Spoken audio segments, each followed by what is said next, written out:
샬롬 10월 13일 수요일 하나님 나라를 시작하는 말씀 묵상 시간입니다. 오늘 우리에게 주시는 하나님의 말씀은 출애굽기 30장 17절에서 38절까지의 말씀인데요. 송시영 장로님께서 오늘의 본문을 낭독해 주시겠습니다. 하나님의 말씀에 경청하십시오. 여호와께서 모세에게 말씀하여 이르시되 너는 물두멍을 노수로 만들고 그 받침도 노수로 만들어 씻게 하되 그것을 회막과 제단 사이에 두고 그 속에 물을 담으라. 아론과 그의 아들들이 그 두멍에서 수족을 씻되 그들이 회막에 들어갈 때에 물로 씻어 죽기를 면할 것이요 제단에 가까이 가서 그 직분을 행하여 여호와 앞에 화제를 살을 때에도 그리할지니라. 이와 같이 그들이 그 수족을 씻어 죽기를 면할지니 이는 그와 그의 자손이 대대로 영원히 지킬 규례니라. 여호와께서 모세에게 또 말씀하여 이르시되 너는 상등 향품을 가지되 액체 모략 500세겔과 그 반수의 향기로운 육개 250세겔과 향기로운 창포 250세겔과 계피 500세겔을 성소의 세겔로 하고 감람기름 한 흰을 가지고 그것으로 거룩한 관유를 만들되 향을 제조하는 법대로 향기름을 만들지니 그것이 거룩한 관유가 될지라. 너는 그것을 회막과 증거궤에 바르고 상과 그 모든 기구이며 등잔대와 그 기구이며 분향단과 및 번제단과 그 모든 기구와 물두멍과 그 받침에 발라 그것들을 지극히 거룩한 것으로 구별하라. 이곳에 접촉하는 것은 모두 거룩하리라. 너는 아론과 그의 아들들에게 기름을 발라 그들을 거룩하게 하고 그들이 내게 제사장 직분을 행하게 하고 이스라엘 자손에게 말하여 이르기를 이것은 너희 대대로 내게 거룩한 관유니 사람의 몸에 붙지 말며 이 방법대로 이와 같은 것을 만들지 말라. 이는 거룩하니 너희는 거룩히 여기라. 이와 같은 것을 만드는 모든 자와 이것을 타인에게 붙는 모든 자는 그 백성 중에서 끊어지리라 하라. 여호와께서 모세에게 이르시되 너는 소합향과 나감향과 풍자향의 향품을 가져다가 그 향품을 유향에 섞되 각기 같은 분량으로 하고 그것으로 향을 만들되 향 만드는 법대로 만들고 그것에 소금을 쳐서 성결하게 하고 그 향 얼마를 곱게 찢어 내가 너와 만날 회막안 증거궤 앞에 두라. 이 향은 너희에게 지극히 거룩하니라. 내가 여호와를 위하여 만들 향은 거룩한 것이니 너희를 위하여는 그 방법대로 만들지 말라. 냄새를 맡으려고 이 같은 것을 만드는 모든 자는 그 백성 중에서 끊어지리라. 아멘. 이스라엘의 사사들 중 가장 유명한 사사 삼손의 이야기는 아주 어릴 때부터 재미있게 들어왔던 말씀 중에 하나입니다. 교회를 다니지 않는 사람들도 삼손과 들릴라의 이야기는 많이들 듣고 보아서 잘 알고 있는데요. 그의 힘의 근원이 머리카락 속에 들어있었다는 사실을 모르는 사람은 아마도 거의 없을 것입니다. 저도 그랬습니다. 그런데 광성교회 시절 어느 해인가 주일 성경교실에서 성경인물 다시 보기라는 주제로 성경 공부를 인도한 적이 있거든요. 그런데 그때 성경 공부 인도를 준비하면서 제가 알고 있던 것이 틀렸구나 라는 걸 깨달은 적이 있습니다. 사사기 16장 19절 말씀에는 이렇게 적혀져 있습니다. 들릴라가 삼손에게 자기 무릎을 베고 자게 하고 사람을 불러 그의 머리털 7가닥을 밀고 괴롭게 하여 본즉 그의 힘이 없어졌더라. 네, 그런데요. 그 다음 구절 20절에 보니까 이런 말씀이 있더라고요.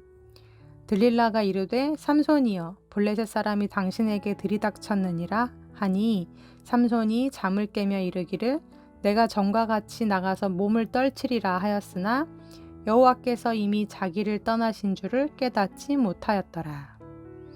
네, 20절 말씀 끝에 이런 말씀이 있는 겁니다. 여호와께서 이미 자기를 떠나신 줄을 깨닫지 못하였더라.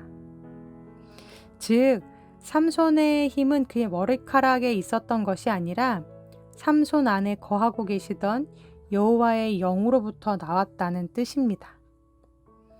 삼손이 나실인으로서 그 책임과 의무를 경홀히 여기고 포도주와 독주를 마시며 이방 여인을 가까이 하고 또 죽은 시체를 아무렇지 않게 만졌을 때에도 하나님은 끝까지 삼손을 떠나지 않으셨습니다.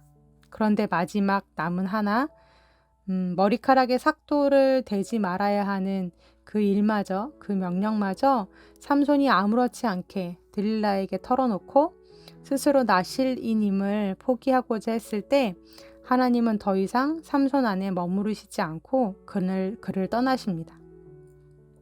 그렇게 하나님의 영이 떠난 이후 아무 힘도 쓸 수 없게 된 삼손은 뒤늦게 블레셋 사람들에게 끌려가 두 눈을 뽑히고 또 옥에 갇히는 신세가 되고서야 자기의 힘의 근원이 머리카락이 아닌 하나님께 있었다는 사실을 알게 되는데요.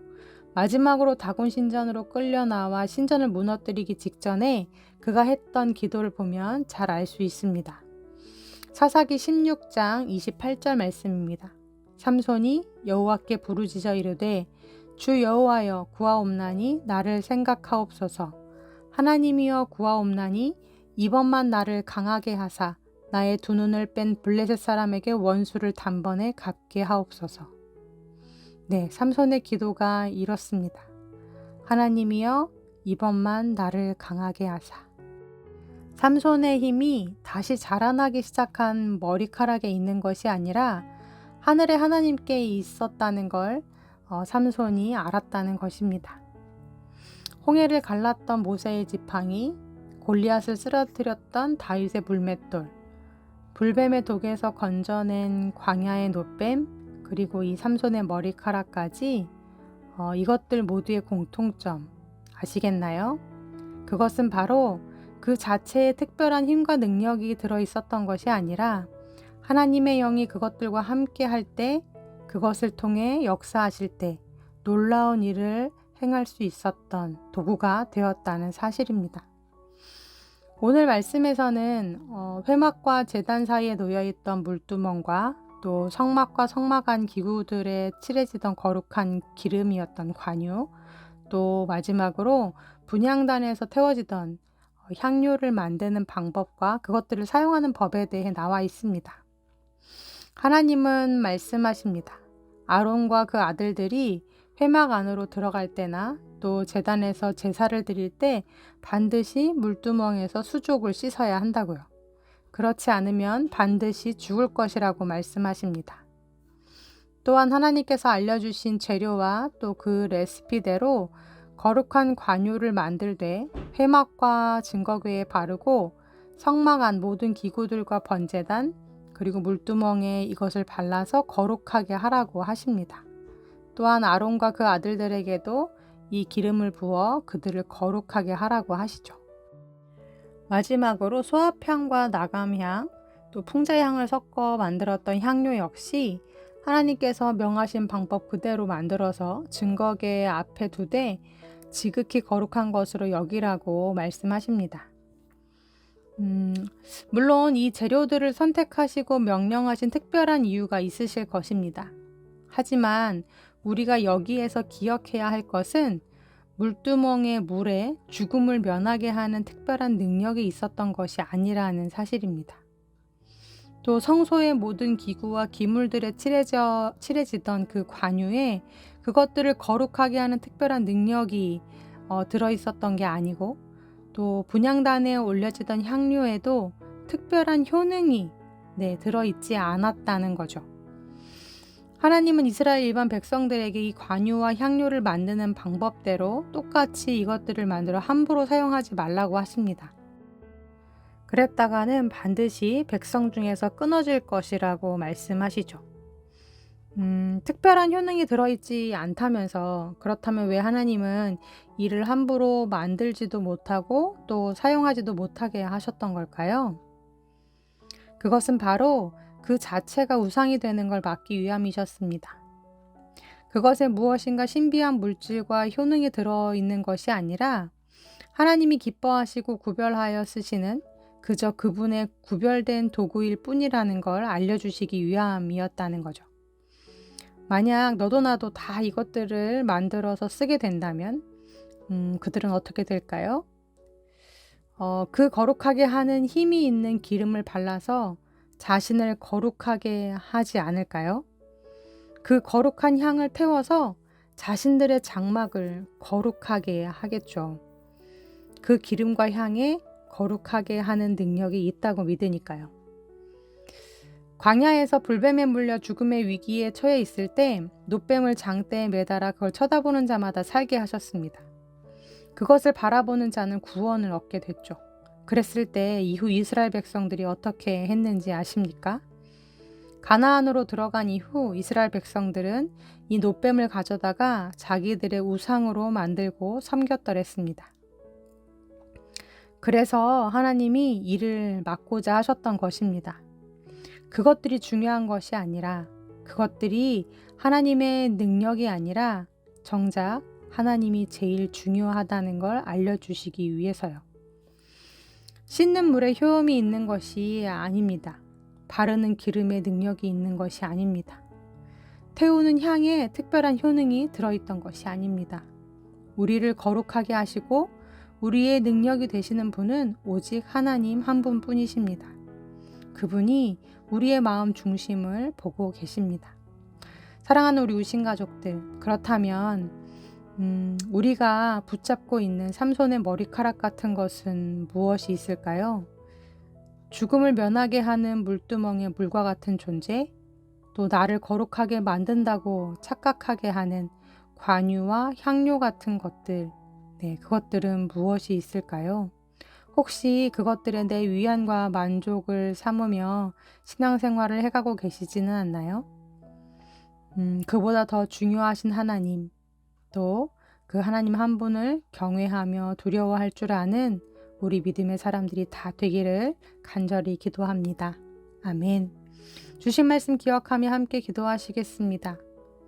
하나님, 그 어떤 것도 하나님보다 중요하지 않습니다. 어느새 율법이 우리의 구원의 길이 되어 있지 않은지 돌아봅니다. 주님이 원하시는 건 우리의 중심이고 마음이고 하나님 앞에서 행하는 우리의 삶일진데, 이것만 하면 되겠지 하는 그 부수적인 믿음의 행위들로 우리들의 신앙생활을 채워갖고 있지 않은지 돌아봅니다. 하나님, 우리의 어리석음을 용서하여 주옵소서. 오늘도 하나님의 눈앞에서 매 순간 주님과 동행하며 소통하며 살기를 힘쓰는 우리들이 되게 하여 주옵소서. 예수님의 이름으로 기도합니다. 아멘. 더 깊은 묵상 시간입니다. 하나님은 우리의 행위보다 마음이 더 중요하다 하십니다. 오늘 하루를 시작하기 전 잠시 개인적으로 기도하면 좋겠습니다. 하나님, 오늘도 하나님 앞으로 나아가기 전에 물두멍에서 내 손을 씻게 하옵소서. 하나님, 오늘을 시작하기 전 나의 온몸에 하나님의 거룩한 기름을 바르게 하옵소서. 하나님, 내 안에 거룩한 향을 태웁니다. 나를 구별하여 주시고 오늘도 나를 악에서 건져 주시옵소서. 함께 잠잠히 기도하시겠습니다.